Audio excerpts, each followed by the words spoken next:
How long did it take you to kind of first get up and running and comfortable building on the platform? For me to get up and running to where I could get a new business need and make a solution almost by myself, it took me a couple months to get really comfortable with that.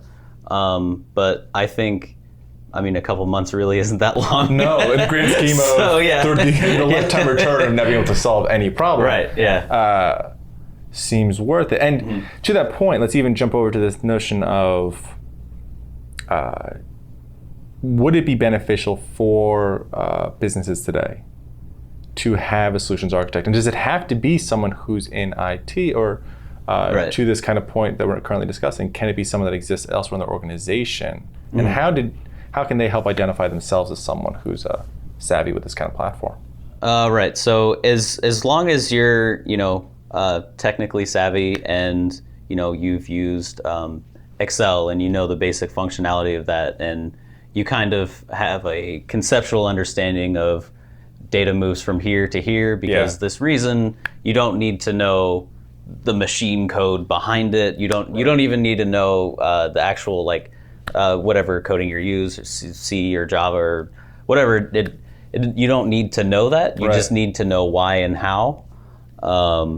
And so if you have a person in your company like that, and they could sort of model the data from a conceptual level, that makes it way easier for a solutions architect to actually, start building solutions. That's interesting. In the platform, in our platform. Yeah, because it always makes me think of at my previous company before we got acquired. There was this salesman who was an engineer undergrad, did not know code, but was savvy with Excel. Right. Just because he went, I know what the output needs to be, I know what data I have access to, and I have an idea of what that data needs to do on its way to producing the output that we need to be able to do.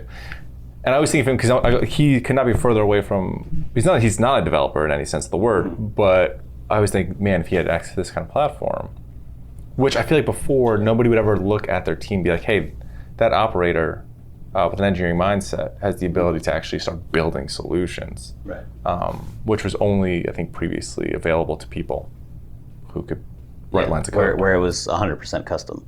Right. Or now it's not. So we use the platform and the functionalities on top of it to build the solutions. Right. And it's just to be clear, it's not based on Excel.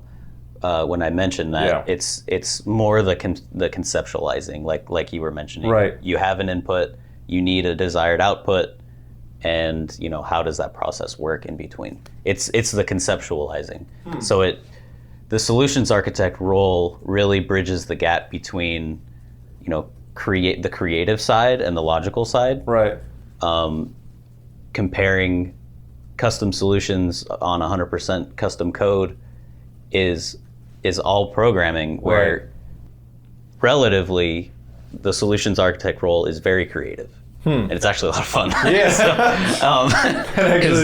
Building a solution from the requirements that we get is really satisfying to see the company say, we can use this now, and it's awesome. That's going to be very rewarding. I solved your problem. It is,